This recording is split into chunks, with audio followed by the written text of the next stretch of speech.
Affairs Forum of WZTV Fox 17. And now your host, Dr. James Haney. Thank you and welcome to the show this morning. The topic this morning is the Edgehill Community Center, and we're fortunate to have with us this morning to talk about the Edgehill Community Center the Executive Director of the Center, Miss Rosetta M. Davis. And of course, with Miss Davis is Miss Claire Tucker, who is the Senior Vice President for First American National Bank. And ladies, let me welcome both of you to the show this morning. Thank you. Thank you. Ms. Davis, what we'd like to do is to have you and Ms. Tucker to give us some information relative to your background and your education and the things that you've been involved in that led you to where you are this morning in terms of the topic, Edgehill Community Center. Let's start off with you, Ms. Davis, to have you to give us some information that led you to the Executive Directorship of the Edgehill Community Center. Well, Dr. Haney, I was educated here in Nashville, Metro Public Schools.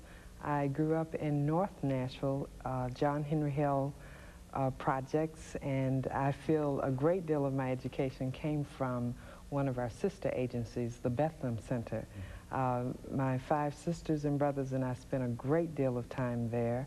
And as most of the viewing audience know, Bethlehem Center is very similar to Edgehill. With having gone to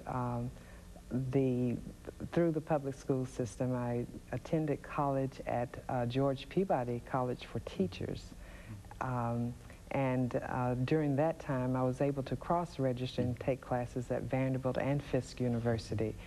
And at that time, we were allowed to take African history or history of Black Americans in lieu of American history and African literature in lieu of World Lit.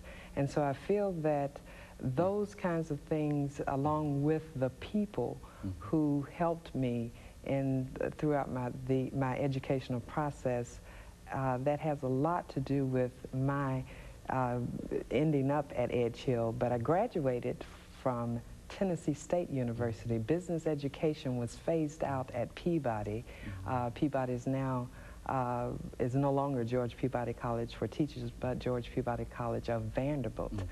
So I was able to obtain my business education degree from Tennessee State University. I taught at John Overton High School and Cone before joining the staff at then South Street Community Center. And a few years ago, I became the director. Well, it's been something like 9 years. But I did start working at South Street in 1981. But in my educational process, I feel that I'm a product of a child having been raised by the whole tribe, because there were a number of teachers who took time with me, people from the community, from the JTPA. It was, when I started, it was Neighborhood Youth Corps and then CETA programs.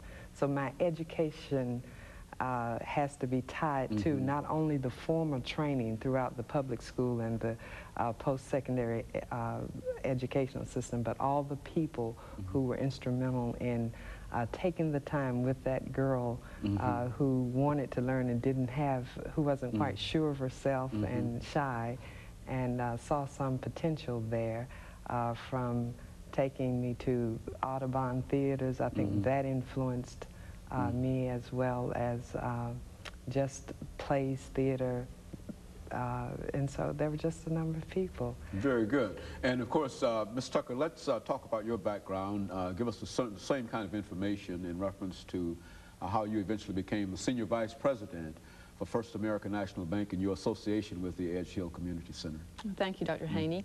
I, unlike Rosetta, was not raised in Nashville. I was raised in South Georgia and transplanted to East Tennessee during the last part of my high school years. I was educated undergraduate at a small Methodist college in East Tennessee called Tennessee Wesleyan.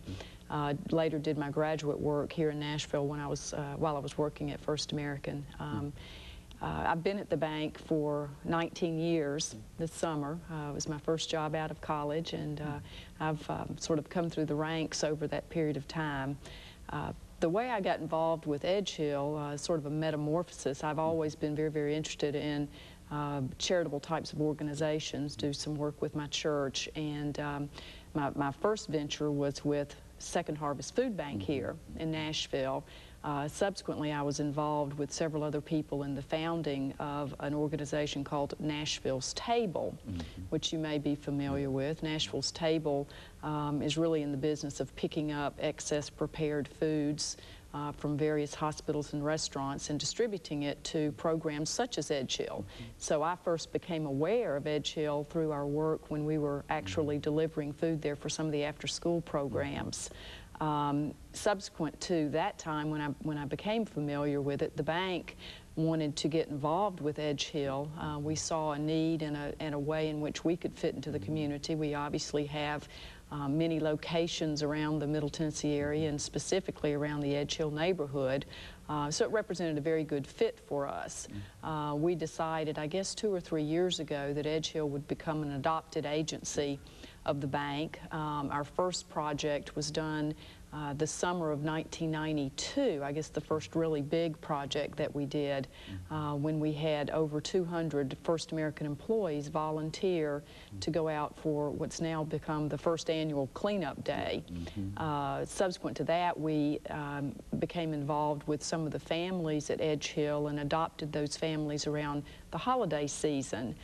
This past year, during 1993, we added to those areas of involvement the street festival. So we now really have 3 major projects that we have been involved with in Edgehill. Very good. And of course, Ms. Davis, we'll talk about some of those projects later on, but let's talk about the history of Edgehill. I think that a lot of folks know that it's a community center, but very few people are aware of the wide range of services that are offered. Let's talk about the history as well as some of the services and some of the things that you're involved in at Edgehill Community Center.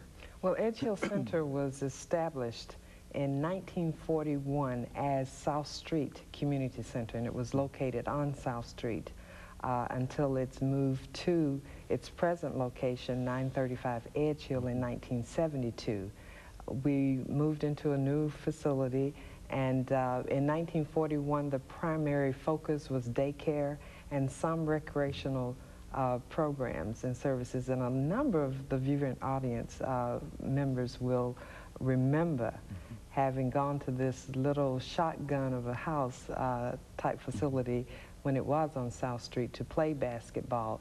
And it's been around for a long time, and the name was finally changed to Edgehill, having been on Edgehill from 1972 until the present. We did change the name in 1990.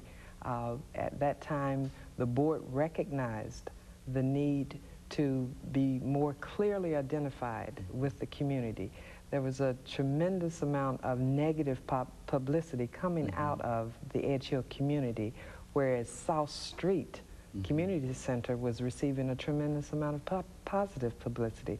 So that was one of the things. Our young people, the entire community now benefits whenever the name Edgehill is mentioned, be it the Edgehill Community Street Festival, the Edgehill youth taking part in activities throughout this community, which they've done extremely well through the arts.